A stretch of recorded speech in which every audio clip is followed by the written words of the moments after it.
எல்லாரும் சேர்ந்து அம்மாவை எழுப்ப அம்மா முழிச்சு பார்த்ததும் மீரா ரொம்ப அழுகுறா.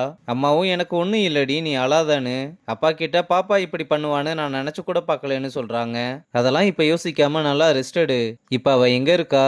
அவ இங்க வர்றேன்னு தாமா சொன்னா, நான் தான் வேணாம்னு சொல்லிட்டேன். இதுக்கு தான் உடம்ப பாத்துக்கோங்கன்னு சொன்னேன். சரியா சாப்பிடுறது இல்ல, தூங்குறது இல்ல, உங்களை பாத்துக்க வேண்டியவங்களும் பாத்துக்கல. டேய் சும்மா இருடா. அப்பா நீங்க வீட்டுக்கு போங்க, நேரா நம்ம வீட்டுக்கு போங்க, வேற எங்கேயும் போகாதீங்க. வேற எங்கேயும்னா புரியல. இல்லப்பா கடைக்கு போக வேணாம்னு சொல்றான். நான் எங்கேயும் போகல, அம்மாவை நான் பாத்துக்கிறேன், நீங்க எல்லாம் போங்கன்னு அனுப்பி விடுறாரு. அப்புறம் ஹரணி வீட்டுக்கு வந்ததும் அம்மாவுக்கு எப்படி இருக்குன்னு கேட்க, கான்சியஸ் வந்துருச்சு, நல்லா தான் இருக்காங்க, எனக்கு அம்மாவை பார்க்கணும் போல இருக்கு, நான் போகட்டான்னு வேமா கிளம்ப இப்ப ரெஸ்ட் எடுத்துக்கிட்டு இருப்பாங்க, காலையில போலாம்னு சொல்றா. நான்லாம் லவ் பண்ணியிருக்கவே கூடாது, நீ லவ் பண்ணது தப்பு இல்ல, அதோட எண்டு தான் தப்பாயிடுச்சு.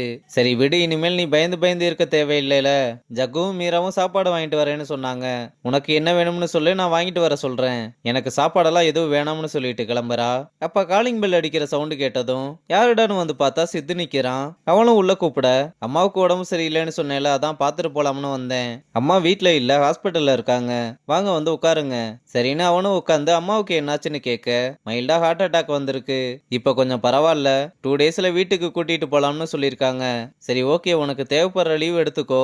இல்ல சார் 2 நாள்ல வந்துருவேன். சரி நீ அம்மாவை நல்லா பாத்துக்கோன்னு சொல்லிட்டு கிளம்புறான். போகும்போது ஒரு பாய் சொல்ல, அவ்வளவுதான் ஹரிணி டோட்டலா விழுந்துட்டா.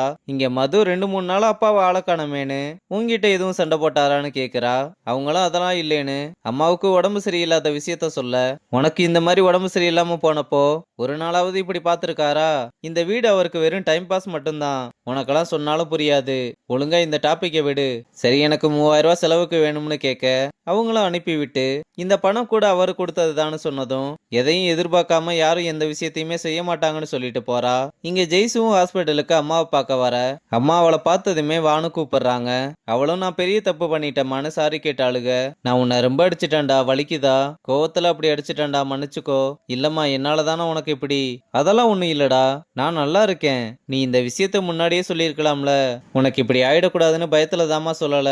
சரி விடு, இனிமேல் இதை பத்தி யோசிக்காதுன்னு சொல்லும்போது டாக்டர் வந்து செக் பண்ணி பார்த்து, படுத்தே இருக்க வேணா, கொஞ்சம் வாக்கிங் கூட்டிட்டு போங்கன்னு சொல்றாரு. அப்புறம் அப்பாவும் அம்மாவை வாக்கிங் கூட்டிட்டு போக, அம்மா மேல அப்பாவுக்கு பாசம்லாம் இருக்குல்ல, அப்புறம் எதுக்கு இன்னொரு லேடி கூட இருக்காரு? ஒருவேளை அந்த லேடி அப்பாவை மேனிப்புலேட் பண்ணிருக்கலாம்ல, அது எப்படி இந்த மாதிரி விஷயத்துல பொண்ணு மேலதான் தப்பு இருக்குன்னு சொல்றீங்க? அப்படி சொல்லலடி, இவ்வளவு பாசமா இருக்காரு, எப்படி அந்த லேடி கூட ரிலேஷன்ல இருக்காருன்னு புரியவே மாட்டுது. இதுக்கு அந்த லேடி ஃபர்ஸ்ட் யாருன்னு தெரிஞ்சுக்கணும்னு சொல்லும்போது மது கால் பண்ணி பர்சனலா கொஞ்சம் பேசணும், நீ இப்ப ஃப்ரீயா இருக்கியான்னு கேட்க, நான் ஃப்ரீ ஆயிட்டு ஸ்டூடியோக்கு வந்துட்டு சொல்றேன், நீயும் வான்னு சொல்றான். அப்புறம் வாக்கிங் போயிட்டு வந்ததும் அம்மாவை படுக்க வச்சுட்டு, கடையில ஸ்டாக் வந்திருக்கு, நீ போயிட்டு வான்னு ஜக்கு கிட்ட சொன்னா. எனக்கு என்ன தெரியும், நான்லாம் போல. டேய் எல்லாத்தையும் அங்க இருக்கவங்க பாத்துக்குவாங்க, நீ போய் நின்னா மட்டும் போதும். இல்ல எனக்கு ஸ்டூடியோல கொஞ்சம் வேலை இருக்கு. சரி விடுங்க, நான் தான் நல்லா இருக்கேன்ல, நீங்க போயிட்டு வாங்க. இல்லம்மா இந்த சமயத்துல நான் உன் கூட இருக்கணும். அப்ப மீரா நான் போறேன்னு, நான் தான் அடிக்கடி கடைக்கு போயிருக்கேன்ல, நான் பாத்துக்கிறேன்னு சொல்றா. சரிம்மா நீ கடைக்கு போயிட்டு எதுனாலும் கால் பண்ணுன்னு சொல்றாரு. அப்படியே பசங்களும் கிளம்ப, ஜெய்சு கிட்ட மனசுல எதையும் வச்சுக்காத, வீட்டுக்கு வந்து பேசிக்கலாம்னு சொல்றாங்க. பசங்க வெளியே வந்ததுமே அந்த லேடியை பத்தி ஜக்குவை விசாரிக்க சொல்ல அவனும் சரின்னு சொல்றான். அப்புறம் ஸ்டூடியோவுக்கு மது வந்து வெயிட் பண்ண, ஜக்கு வந்து ஏன் திடீர்னு வர சொன்னேன்னு கேட்டா, சும்மாதானே ஒரு கிஃப்ட கொடுத்து ஓபன் பண்ணி பார்க்க சொல்றா.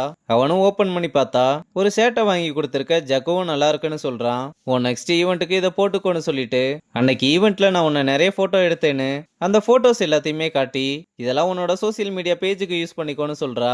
அப்ப மதுவும் கிரிஜாவும் இருக்க போட்டோ வர, இவங்க யாருன்னு கேட்டா, இவங்க தான் எங்க அம்மான்னு சொன்னதும் அதிர்ச்சியில அவனுக்கு பேச்சு மூச்சே வரல. உடனே எதுவும் சொல்லாம அங்க இருந்து கிளம்ப, மது கூப்பிட கூப்பிட கண்டுக்காம போறதோட இந்த எபிசோட முடிச்சிருக்காங்க.